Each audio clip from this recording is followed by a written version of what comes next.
Bueno, les comento, empezamos nuestro programa de hoy conversando con la coordinadora del movimiento Barrios de Pie Libres, en este caso Beatriz Galeano. No es la primera vez que nos visita y bueno, queremos saber cómo arrancan en este segundo mes ya, ¿no?, de este 2022 con una agenda parece bastante cargada a nivel nacional y provincial también. Bueno, Beatriz, sí, gracias por venir. Bueno, gracias por invitarme, Liliana. Bueno, ¿qué está en agenda hoy por mira, hoy? Tal cual como vos decías, es un año bastante dinámico, evidentemente, por los acontecimientos, ¿no es cierto?, políticos, social y económicos que ya vemos como que nos van a atravesar, y tiene que ver con algo que indudablemente está presente hoy en todos los medios, en todas las casas va entrando a través justamente de las redes, la discusión del tema de la deuda, ¿sí?, esa deuda externa histórica para nuestro pueblo, la presencia y el rol, ¿no es cierto?, que cumple el Fondo Monetario Internacional y las decisiones políticas que toma el gobierno de Fernández, ¿no es cierto? Son Claro. tres cuestiones que son importantes, se relacionan, y las decisiones de uno tiene sus implicancias en las vidas nuestras. Por eso también nosotros como organización y como Partido Movimiento Libre del Sur estamos involucrados ya de hace mucho tiempo, obviamente, con actividades, pero en esta cuestión, en este caso en particular, ante una situación de cómo se para, ¿no es cierto?, el gobierno ante las presiones del Fondo Monetario Internacional, veníamos planteando también al gobierno la necesidad de hacer una consulta de manera de generar un debate, una discusión y una respuesta de parte de la población a través de un mecanismo, ¿no es cierto?, de participación ciudadana que está instituido en nuestra Constitución, que es justamente la de la consulta popular. Sí. Que bueno, que es una herramienta que está allí, que lo puede usar el presidente, un gobernador, un intendente, un concejal, y obviamente la ciudadanía en general puede hacer uso de esa herramienta, por suerte, ¿no? Y que permite que la población disponga y diga si está de acuerdo o no con determinados temas. Bueno, como no hay tampoco ninguna convocatoria, ojalá hubiese sido una convocatoria de una consulta popular vinculante. Eso significa que Eso iba a preguntar, que si los resultados determina incide en la política del gobierno. Suponiendo, yo digo, queremos pagar o no la deuda, y si es vinculante, si la población decide por amplia mayoría que dice que no, obviamente eso tiene que incidir en la decisión del gobierno, ¿no? No, si dice sí, obviamente va a tener que avanzar porque ya ha hecho una consulta. Eso sí se da en estos términos de convocatoria de organismos de esta naturaleza, ¿no es cierto? Si no tenemos desde la población, en general la ciudadanía, hacer uso a través de una consulta popular simplemente, que con la presentación y según los resultados puede darse en otra instancia, ¿no es cierto?, la necesidad y obligación de parte del gobierno tomar la respuesta de esa consulta. Claro. En este caso nosotros estamos lanzando una campaña que es para el 3, 4, 5 de marzo, ¿sí?, una consulta popular en relación justamente al Fondo Monetario Internacional, si le decimos sí o no al pago de la deuda. Bueno, es una campaña que nos va a llevar y ya nos está dando, ¿no es cierto?, un dinamismo importante, que nosotros lo tomamos con mucho entusiasmo porque hace mucho tiempo que no se hace uso de esa herramienta, que está en la Constitución y podría ser, ¿no es cierto?, un mecanismo que los gobiernos que han pasado podían haber usado para tener el apoyo desde el pueblo, pero no lo usan. Entonces decimos, no hay que desperdiciar. Esto me parece que nos pone en el debate, en la población, qué pensamos, qué opinan, por qué nuestra posición como organización necesitamos también que la población diga, ¿no? Como claro. Organización básicamente consideramos cuando dicen toda deuda se paga, sí, las deudas que no son fraudulentas se pagan. Las deudas que, por eso decimos, en primer lugar, tendría que haber una investigación, un pedido de investigación acerca de esa por deuda. ahora, por ahora se avanzó ya, al menos es lo que explicó el presidente, que se avanzó sobre todo esto, ¿no? Pero para tener una idea general, ¿por cuánto nos embargaron? Y estamos hablando de una deuda que en principio que toma de 45.000 millones, que se transforma en 100.000 millones con interés. Mucho. Es, o sea, impagable, desde el vamos que es impagable. Pero nuestro país siempre ha atravesado por historia de deudas. Lamentablemente, como le decíamos a algunas compañeras y compañeros, no hay que perder la memoria en este caso. Claro. Y por eso la memoria es Beatriz, importante. uno se pregunta, ¿no?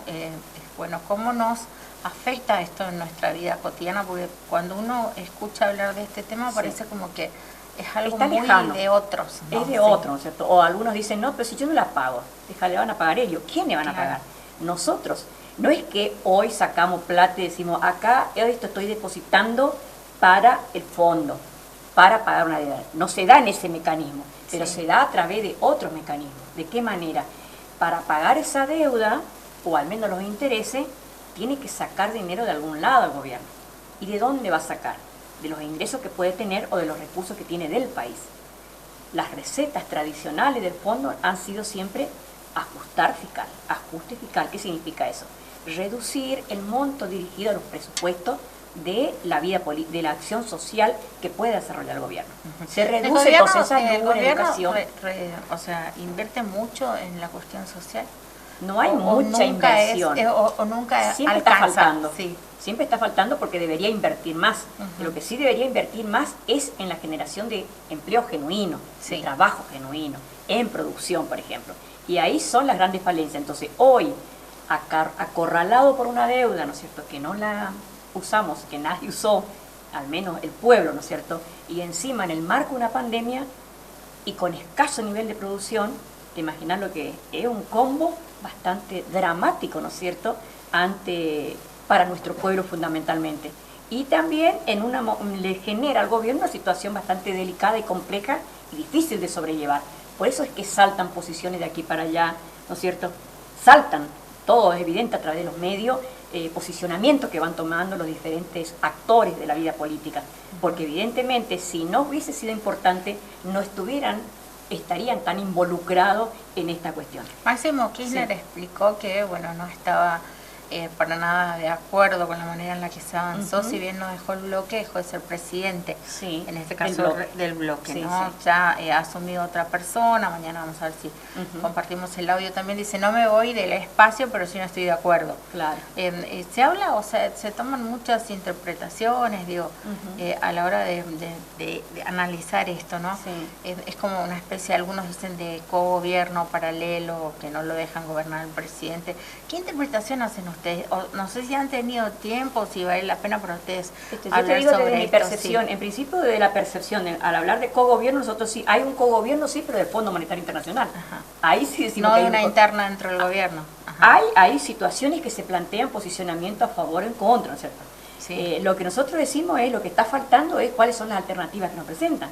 La alternativa para nosotros en particular sería, a ver, suspendemos el pago, pero mientras sometemos a una investigación para ver cuál es la parte que sí deberíamos pagar si hubiese sido, si hay esa posibilidad, y si no, que la paguen aquellos que han contraído.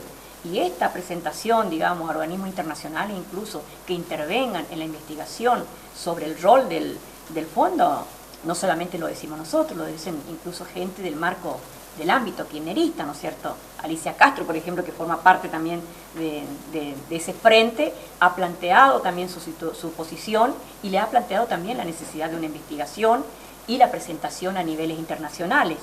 Pero bueno, evidentemente la decisión del gobierno no es justamente someter la investigación. Yo digo, en el sentido común básico que tiene que pensar una población, cualquiera, doña María, don Pedro, te dicen, mira, vos tenés que pagar una deuda que contrajo tu vecino, por decir algo, ¿no? Claro. Y vos sabés que no lo invirtió en vos ni pasó por tus manos.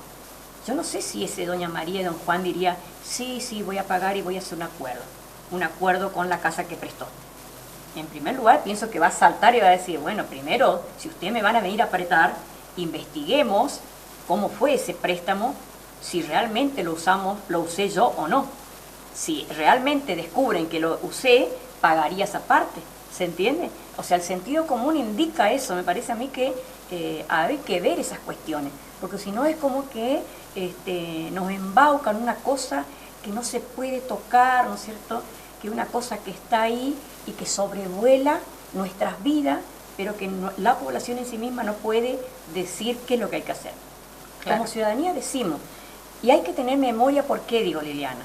Porque la historia de la deuda de nuestro país arranca ya desde el siglo XVIII y desde su origen fue una deuda fraudulenta, una deuda en el marco de irregularidades y que tardó casi 75 años para que nuestro pueblo pueda pagar la deuda que tenía en ese momento con un organismo prestamista como es la la Baring Brothers de Inglaterra.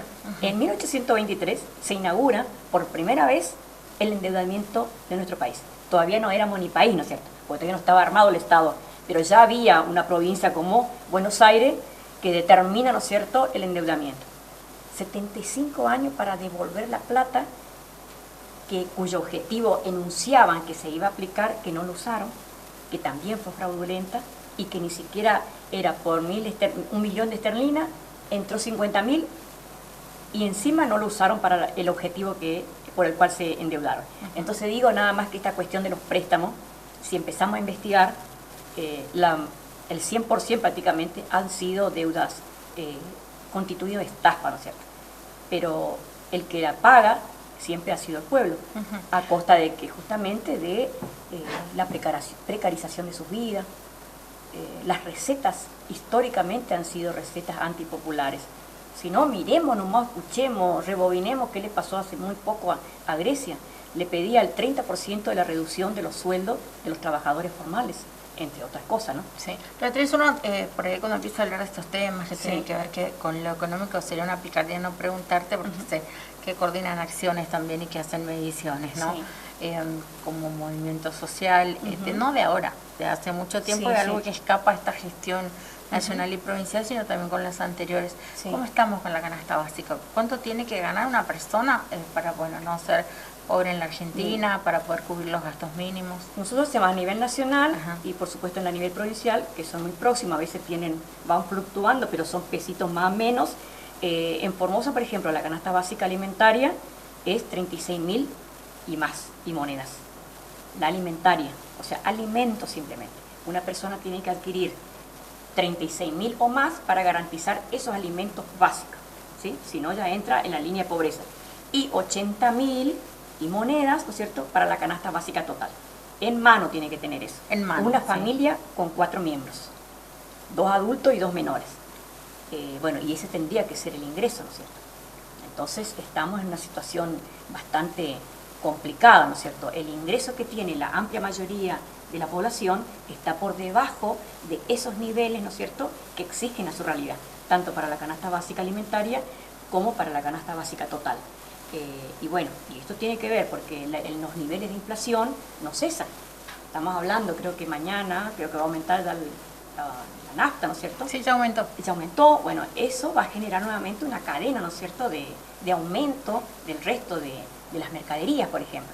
Y nosotros todavía nos mantenemos con un caudal de ingreso tan básico, ¿no es cierto?, por debajo de esos niveles de capacidad de adquisición de esos productos, ¿no es cierto? Sí.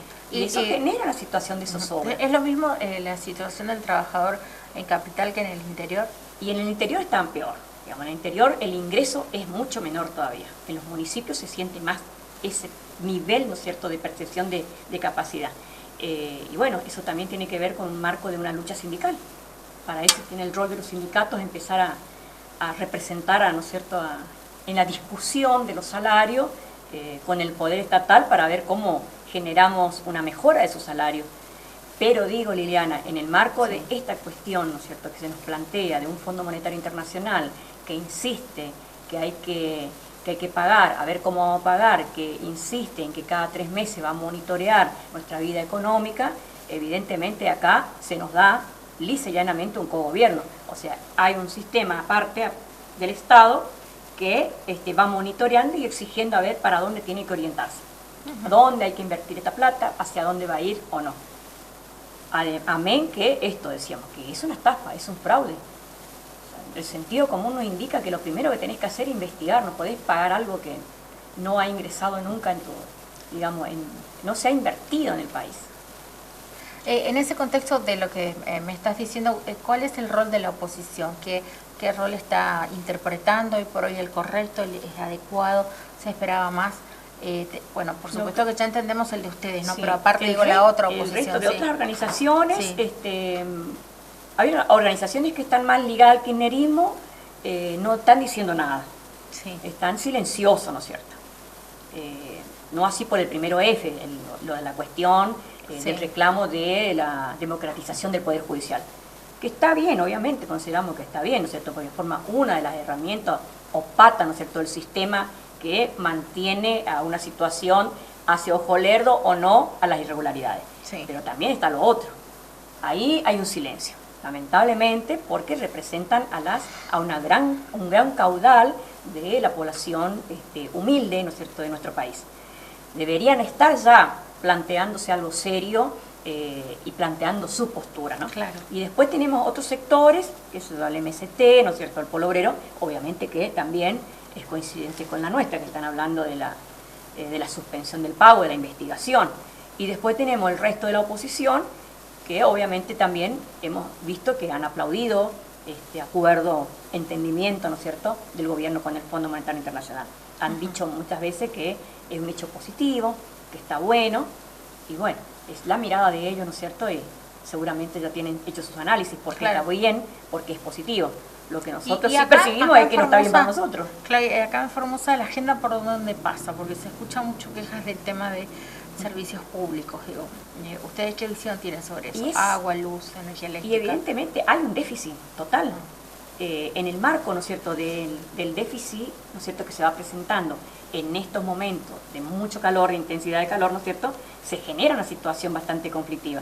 Pero también tiene que ver con el costo, ¿no es cierto? Entonces esto va a implicar, yo considero que si no se le da respuesta, eso puede ir generando una situación bastante de mayor descontento, ¿no es cierto?, de la población ante quienes tienen el poder o tienen a su cargo, ¿no es cierto?, la direccionalidad de estas entidades que son el servicio público, ¿no? Claro. ¿Sirve ahora en ese contexto informar a la gente para que empiece a tomar acciones legales? Digo, porque se ve que los diferentes sectores se están centralizando en eso. Sí, bueno, son los sectores que tienen en sus manos ciertos equipos, ¿no es cierto?, jurídico, les resulta mucho más sencillo hacer el abordaje de ese lado, ¿no? Claro, tampoco es decir a la gente demanden y después claro, en un contexto en el que por ahí van a perder, sí, también es... Lo que sí nosotros decimos, bueno, que siempre nos valemos en el marco de los derechos. Sí, porque hay que hacer seguimiento al expediente. Si tenés equipo, lo puedes hacer, porque eso también tiene un costo, ¿no es cierto? Claro. Sería una picardía otra vez, te digo, no consultarte un tema que tiene que ver con el pase sanitario, digo, pero se entienden los lugares públicos, me van a decir las escuelas públicas, sí, pero aún así, bueno, la posición que ustedes tienen sobre el pase sanitario como obligatorio en las escuelas, y sí, qué pasa con esos niños que, bueno, por decisiones propias de credo, religión u otras, bueno, no fueron vacunados, se quedan sin escuela. Claro, yo lo que digo es ser, digamos, tolerante en estas cuestiones también y hacer un proceso muy grande de concientización. Sí. Porque si no es como que estamos batallando con algo que no va a avanzar. Lamentablemente hay un sector de la población que no cree en esta cuestión del uso y del poder que tienen las vacunas en la calidad de nuestras vidas, en adquirir o no enfermedades. Sí. Y se olvidan muchas veces que, bueno, que o no es paralítico, o no tiene otras cuestiones, otros déficits, y que es el resultado gracias a vacunación y a una planificación de vacunación. Sí. Pero entonces, ¿cómo combatimos eso? Con mucho trabajo de concientización en los barrios, con los medios, van a tener que hacer el Estado, digamos, el uso de todas esas herramientas para instalar en la población qué tan importante es la vacunación para la seguridad de esos niños o niñas o adolescentes, pero asimismo para la seguridad también de quien está a su lado, ¿no es cierto?, que ha decidido vacunarse. Claro. Porque en tanto y en cuanto no se vacune en forma generalizada, este virus va teniendo modificaciones y de alguna manera vuelve a reaparecer otra vez. Desaparecen a medida en que se vacunan bien, en que están bien alimentados y están bien asistidos, ¿no es cierto?, desde el punto de vista de la salud. Pero si tenemos una población que se vacuna y otra no, estamos siempre ahí con la presencia del virus circulando y con diferentes niveles, ¿no es cierto?, de ataque en el cuerpo, de acuerdo a cómo esté preparado la población. Hay equipos jurídicos también que ya se ponen a disposición para las familias que quieran judicializar el tema, ¿no? Aunque recién arrancan en las escuelas, sí, ¿no?, están así. Lo escuché al presidente lanzar este Programa Nacional de Vacunación para hacer hincapié en un regreso seguro a las escuelas y bueno, nos preguntamos los datos que ustedes manejan sobre qué tan cerca o lejos estamos de ese objetivo, según la información pública que se ha dado. Y mira, nosotros consideramos que estamos avanzando bien, estamos avanzando. Falta todavía un trecho, digamos, pero estamos avanzando. Que es importante, comparado con otros países por ahí, la vacunación está como más lenta, ¿no es cierto?, en las dosis. Sí. Acá bastante ya se ha avanzado, lo cual es importante. Eso nos parece que avanzar en el proceso de vacunación de la totalidad de la población, con todos los mecanismos que se puede hacer, es esencial para garantizar la vida de las personas y la calidad de sus vidas. Porque hay gente, bueno, evidentemente piensa que las vacunas no sirven, o que no sé qué cosa es lo que le apeligra, o qué mecanismo, ¿no es cierto?, de eliminación sistemática puede hacer alguien, porque también está eso, pulula eso, ¿no es cierto?, esa teoría. Y nosotros consideramos que hay mecanismos de eliminación de la población a través de otras formas, no precisamente a través de la vacuna, ¿no es cierto? Claro. Sí. Sí, sí, porque cada hipótesis se dio, Claro. uno entiende si es una cuestión de credo, de religión, Sí. cada caso también es importante analizar, porque tantas teorías se dieron por ahí cuando recién iniciaba todo, que había personas asustadas que después fueron, Claro, sí, a medida que se dio más información, se fueron tranquilizando. Beatriz, gracias por venir. Gracias, Liliana, por invitar. Vamos a decir un tiempito porque ahora vamos a la siesta y hay que atravesar Formosa con estos calores que hay, ¿no? Bueno, muchas gracias. a vos. Bueno, nos despedimos, nos vamos a volver a encontrar en breve aquí en Canal 7. Muchas gracias.